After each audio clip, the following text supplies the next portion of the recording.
Sa unang pagbasa, gihisgutan ang matang sa puasa nga naandan sa mga Hudiyo. Di sila mukaon, di sila maligo, dili manghilamos, ilang gubot-gubuton ilang buhok, magsulob silag sako, maglingkod og abo, magbutang og abo sa ilang ulo, aron nga tan-awon gid sila nga masulubon. Ila ng buhaton once a week. Kamo kapila man mo magpuasa? Why puasahay? Pag Miyerkules sa Badlis, ting puasa to siya. Ini karong Bernie Santo, ting puasa. Kada Biyernes sa Kwaresma, abstinensya. Muna gisogo sa atong simbahan. Why puasahay? Pero posible sad nga sakto. Kay ang mga tinunan ni Jesus, wa man magpuasa. Wa sila nagpuasa. Ngano man? Kay kuyog Manila si Jesus. Kung ang matud pa ni Jesus, kung ang pamanhonon kuyog pa sa mga dinapit, awa gid na puasa, mangaon gid na sila. Pero ini kawagtang nas pamanhonon, awa naman sa hikay na makuha na sad na, magpuasa na sad. Pasabot di ay mga igsoon, kung buhi ang Ginoo sa atong kasing-kasing o kinabuhi, wa gyud kasubo, way kasakit, way problema. Ilingay mong tupad. Ingna na karoy kasakit. Ingna na kay kasakit ron. Og naaga ni pasabot, dili buhi ang Ginoo sa imong kasing-kasing o sa imong hunahuna o sa imong kaning kinabuhi. Matud pa ni Jesus diri sa Ginoo diri sa unang pagbasa, ingon siya, dili man na mao ang kanang inyong gibuhat nga puasa, di man na mo'y akong gikinahanglan. Ingon siya diri, ang puasa nga sama sa inyo dili makatabang aron dunggo ng inyong pagampo. Ang puasa nga akong gikinahanglan mao ang pagbugto sa mga gapos sa sala. Kanang sala bitaw mao ginay atong hunungon. Lingay mong tupad ingna daghan kag bugtoonon diha. Unsa maroy imong bugtoonon nga sala? Kanang imong pagkayaw-yawan, pagkalibakira, pagkabakakon, kanang imong pagka materialistic, wa na gani jud ka nipalit og slat karon kay imog yung itagana anang imong pagpa-colors buhok, pagpa-ribbons buhok, panumpay ang mga pilok, sumpayan ang mga kuko. Kuan man na sila, gitawag mga vanities o vanities. So pagbugto sa mga gapos sa sala, pagtangtang sa higot sa yugo, ingon man sa paghatag og kagawasan sa mga dinaog-daog. Basig daghan kay ginaog-daog karon. Pangutano nato ang ato mga politicians, wa ba sila gidaog-daog karon ang galingkod sa administrasyon? Wa ba'y gidaog-daog kanang sigihan nilag contempt, sigihan nilag impeach, inana ba? Sigihag kiha, gamay lang sipyat, kiha dayon, nya di ra ba ikihas korte? Adto ra gyud sa kongreso kanang ilang hiring-hiring diha nga murasag maka-question sa taba. Sahay. Una, pang daog-daog man na, pang gipit, opresyon, mao din ay puasa nga gustos Ginoong kuhaon.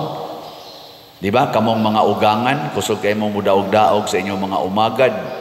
No, inyong mga in-laws, daog-daogon. Mga manager, kusog kayo mudaog-daog sa ilang mga staff. Mga employers, kusog kayo mudaog-daog sila mga employees, di tagaag bonus Nya paninglan pa anang bayad sa PhilHealth o sa SSS unya dili day i-remit. Apil pang St. Peter. Unsa man na daog-daog. Pang daog-daog.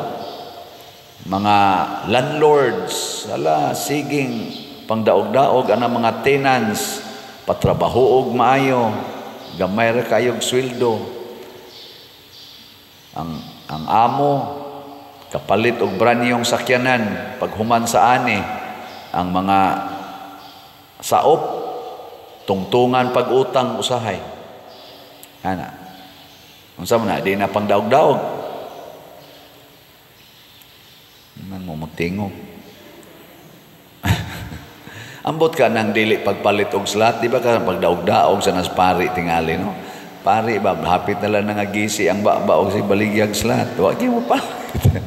Pila rago ng 500 ang SBF dag, 100 ang sa tingan ito mo sa God's Healing and Deliverance Powers, GHDP, 100 sa tong haligi parang Mama Mary, HPMM, 700 na tanan og palitan na nimo kada semana pwede ka mo palitoy wadyo kay 700 ya.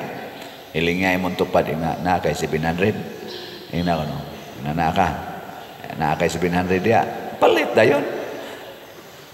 Moingon sa na imong tupad pagara-gara sa na ba moingon sa na. Gusto man ko kanang challenge ni Father, challenge. Unsa mo say challenge nato aning tulo ka mga klase sa slot? 11,200. 8,000 challenge sa kantong SBF DAG nya 1,200 sa GHDP o 2,000 sa HPMM. 11,200. Hay may imo ana. Challenge o regular? Regular ka 700 ra ka pero sus gahi agyon. Pero ang mga sugarol kada adlaw nagsugal og labing minus 100 ngadto sa 200 pesos anang mga online nga sugal, mga sortries, mga loto kada adlaw. Siging pamasin anang mga yawanon kayong pamaagi. Mura magdili mo kasabot nga ang Ginoo nag-ingon man, "Way puasa basta kuyog ko ninyo." Nya kanus aman makuyog ang Ginoo nato kun atong sundon ang iyang mga pulong. Unsa may pulong sa Ginoo? Hatagi ang mga kabos. Mao ni dinhi. Bistihi ninyo ang mga hubo, pakan-a ang mga gigutom. Pasudla sa inyong balay or himuig balay ang mga way balay. Gibuhat ba ni nato dinhi?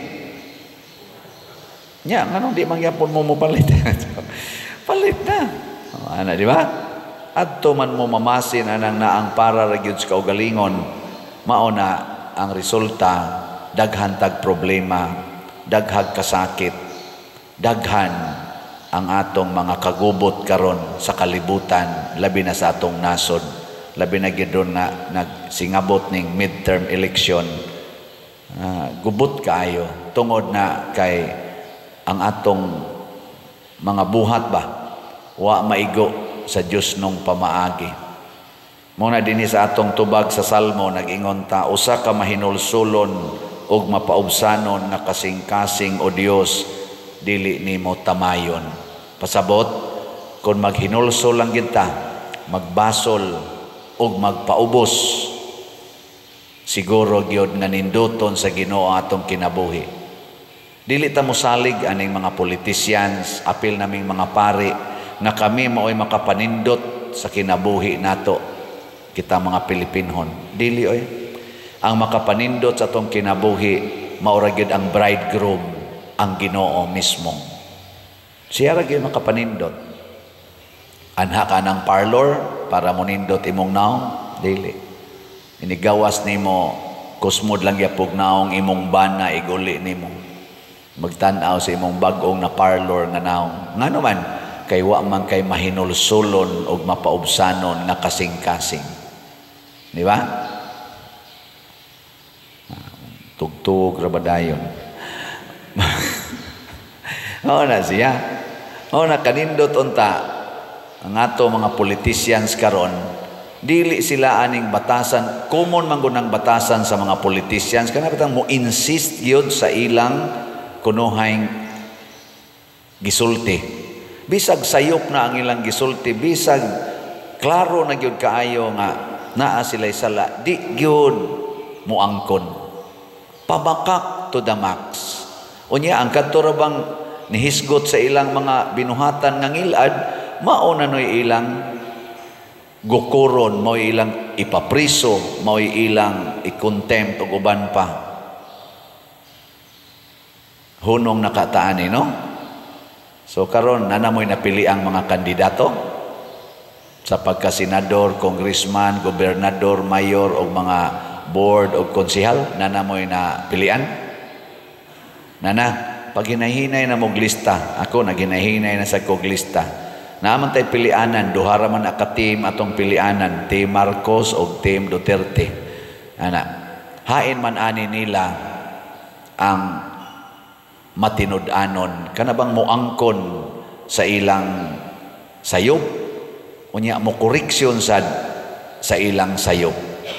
Hain man ani naa ba sa Team Marcos o Team Duterte, o luos lag panalipod sa ilang sayop, unya ilang atakihon ang mga tao nga mitan-aw sa ilang sayop.